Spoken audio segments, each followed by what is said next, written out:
Hello ನನ್ನ ಕುಟುಂಬದವರೇ, ಹೇಗಿದ್ದೀರಾ? ನೀವೆಲ್ಲರೂ ಚೆನ್ನಾಗಿದ್ದೀರಾ ಅಂತ ಇವತ್ತಿನ ಕಾರ್ಯಕ್ರಮವನ್ನು ಪ್ರಾರಂಭ ಮಾಡ್ತಾ ಇದ್ದೀನಿ. ಇವತ್ತಿನ ಕಾರ್ಯಕ್ರಮಕ್ಕೆ ನಿಮಗೆಲ್ಲರಿಗೂ ಆದರದ ಆತ್ಮೀಯದ ಸ್ವಾಗತ.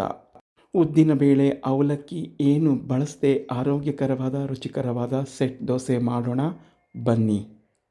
ಮೃದುವಾದ ಈ ಸೆಟ್ ದೋಸೆಗೆ ಉದ್ದಿನ ಬೇಳೆನೂ ಬಳಸಿಲ್ಲ ಮತ್ತು ಅವಲಕ್ಕಿನೂ ಬಳಸಿಲ್ಲ. ಹಾಗಿದ್ದರೆ ಅಕ್ಕಿ ಜೊತೆ ಏನೇನು ಹಾಕಿದ್ದೀನಿ ಅನ್ನೋ ವಿವರಣೆಯನ್ನು ಮುಂದೆ ಕೊಟ್ಟಿದ್ದೀನಿ. ಸಂಪೂರ್ಣವಾಗಿ ವಿಡಿಯೋನ ನೋಡಿ, ಲೈಕ್ ಮಾಡಿ, ಶೇರ್ ಮಾಡಿ, ನನ್ನ ಚಾನಲ್ನ ಸಬ್ಸ್ಕ್ರೈಬ್ ಮಾಡಿಕೊಂಡು ಮುಂದೆ ಇರ್ತಕ್ಕಂಥ ಬೆಲ್ ಬಟನ್ನ ಪ್ರೆಸ್ ಮಾಡಿ. ನಾನು ಹಾಕೋ ವಿಡಿಯೋ ನೋಟಿಫಿಕೇಷನ್ ಮೊದಲೇ ನಿಮಗೆ ತಲುಪುತ್ತೆ. ನಿಮ್ಮ ಸಪೋರ್ಟ್ ಕೂಡ ನನಗೆ ಸಿಗುತ್ತೆ.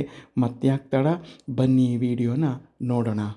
ಸ್ನೇಹಿತರೆ, ನಾನು ನಿಮಗೆ ಯಾವಾಗಲೂ ತೋರಿಸ್ತಾ ಇರ್ತೀನಿ ನನ್ನ ಪಾವು. ಆ ಪಾವಲ್ಲಿ ಇಲ್ಲಿ 2 ಪಾವು ದೋಸೆ ಅಂದರೆ ಸೊಸೈಟಿ ಅಕ್ಕಿ ತೊಗೊಂಡಿದ್ದೆ, ಮತ್ತು ಒಂದು 3 ಸ್ಪೂನು ಮೆಂತ್ಯ, ಹಾಗೆ ಅದರಲ್ಲೇ ಅರ್ಧ ಪಾವು ಕಡಲೆಪುರಿ. ಇದಿಷ್ಟನ್ನು ಸುಮಾರು 6 ಗಂಟೆಗಳ ಕಾಲ ಚೆನ್ನಾಗಿ ತೊಳೆದು ನೆನೆಸ್ಕೊಂಡಿದ್ದೀನಿ. ಇದ್ರ ಜೊತೆಗೆ ನಾನು ರುಬ್ಬೋಕ್ಕೆ ತೊಗೋತಾ ಇದ್ದೀನಿ ಬೂದುಗುಂಬಳಕಾಯಿ ಅಲ್ಲ, ಬೂದುಗುಂಬಳಕಾಯಿಯ ತಿರುಳು.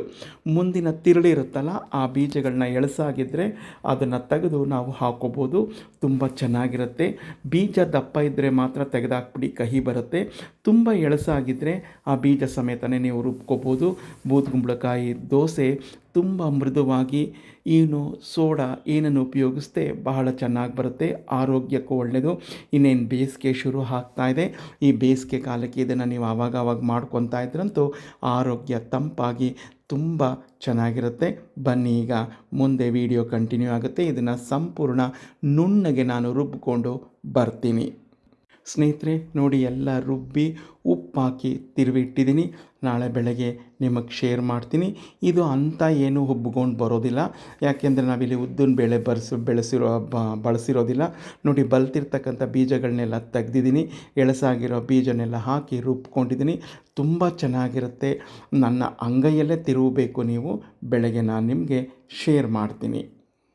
ಶುಭೋದಯ ಸ್ನೇಹಿತರೆ. ನೋಡಿ ಹೇಗೆ ಹುಳಿ ಬಂದಿದೆ ಅಂತ. ಈ ರೀತಿ ಬಂದಿರುತ್ತೆ.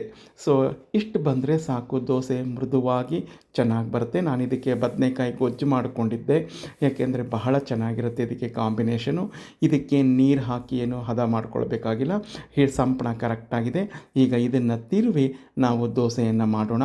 ಆರೋಗ್ಯಕರವಾದ ಬೂದುಗುಂಬಳಕಾಯಿ ತಿರುಳು, ಇದು ಬೂದುಗುಂಬಳಕಾಯಿ ಬಳಸಿಲ್ಲ, ಅದ್ರ ಮೇಲಿನ ತಿರುಳನ್ನು ತೆಗೆದು ನಾನು ಹಾಕ್ಕೊಂಡು ಮಾಡ್ತಾಯಿದ್ದೀನಿ. ನೀವು ಒಮ್ಮೆ ಮಾಡಿ ನೋಡಿ, ನಿಮ್ಮ ಅಭಿಪ್ರಾಯ ಅನಿಸಿಕೆಗಳನ್ನ ತಿಳಿಸಿ. ಬನ್ನಿ, ಈಗ ದೋಸೆಯನ್ನು ಮಾಡೋಣ. ದೋಸೆ ತವಾನ ಇಟ್ಕೊಂಡಿದ್ದೀನಿ, ಕಾದು ಬಂದಿದೆ. ಈಗ ನೀರು ಹಾಕ್ತಾಯಿದ್ದೀನಿ. ನೀರು ಹಾಕಿ ಅದನ್ನು ಹದ ಮಾಡಿಕೊಂಡು ಈಗ ಸಂಪಣವನ್ನು ಹಾಕೋಣ ಬನ್ನಿ. ತುಂಬ ಚೆನ್ನಾಗಿ ಬರುತ್ತೆ ಸ್ನೇಹಿತರೆ. ಒಮ್ಮೆ ಮಾಡಿ ನೋಡಿ. ನೆಂಟರಿಷ್ಟರು ಬಂದಾಗ, ಇನ್ನು ಬೇಸಿಗೆ ರಜಾ ಅಲ್ವಾ, ಎಲ್ಲ ಬರ್ತಿರ್ತಾರೆ. ಪ್ರತಿ ಸರಿನೂ ಬಿಡಬೇಕಾದ್ರೆ ನೀವು ಸಂಪಣವನ್ನು ತಿರುಗಿಕೊಂಡು ಬಿಡಿ. ತುಂಬ ಚೆನ್ನಾಗಿ ಬರುತ್ತೆ.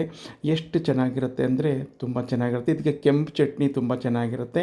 ನಾನು ಬದನೆಕಾಯಿ ಗೊಜ್ಜು ಮಾಡಿಕೊಂಡಿದ್ದೆ, ಬಹಳ ಅದ್ಭುತವಾಗಿತ್ತು. ನೋಡಿ ಇಷ್ಟೇ, ಇನ್ನು ಜಾಸ್ತಿ ಏನು ನೀವು ತಿರುವಕ್ಕೆ ಹೋಗ್ಬಿಡಿ. ಅದೇ ತೂತು ಬಂದು ಮೃದುವಾಗಿ ತುಂಬ ಚೆನ್ನಾಗಿ ಬರುತ್ತೆ. ಎಷ್ಟು ಚೆನ್ನಾಗಿರುತ್ತೆ ಅಂತಂದರೆ ಹೇಳೋಕ್ಕೆ ಅಸಾಧ್ಯ. ನೋಡ್ತಾ ಇದ್ದೀರಲ್ವ, ತೂತು ಬೀಳ್ತಾ ಇದೆ. ಅದ್ಭುತವಾಗಿ ಬರುತ್ತೆ ದೋಸೆ. ನೋಡಿ ಎಷ್ಟು ಚೆನ್ನಾಗಿ ಬಂದಿದೆ ಅಂತ.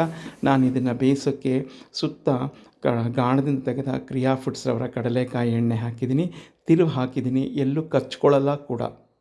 ಒಮ್ಮೆ ನೀವು ಮಾಡಿ ಹೇಗಿತ್ತು ಅಂತ ನನಗೆ ಕಮೆಂಟ್ನಲ್ಲಿ ಮರೆಯದೆ ತಿಳಿಸಿ.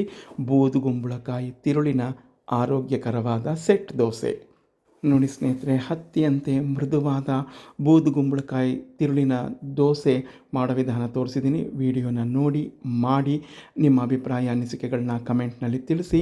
ನಾಳೆ ಮತ್ತೊಂದು ಆರೋಗ್ಯಕರವಾದ ಹಾಗೂ ಇಂಟರೆಸ್ಟಿಂಗ್ ವಿಡಿಯೋಂದಿಗೆ ಬರ್ತೀನಿ. ಅಲ್ಲಿಯವರೆಗೂ take care. Bye bye. See you. ನಮಸ್ಕಾರಗಳು. ಜೈ ಗಣೇಶ.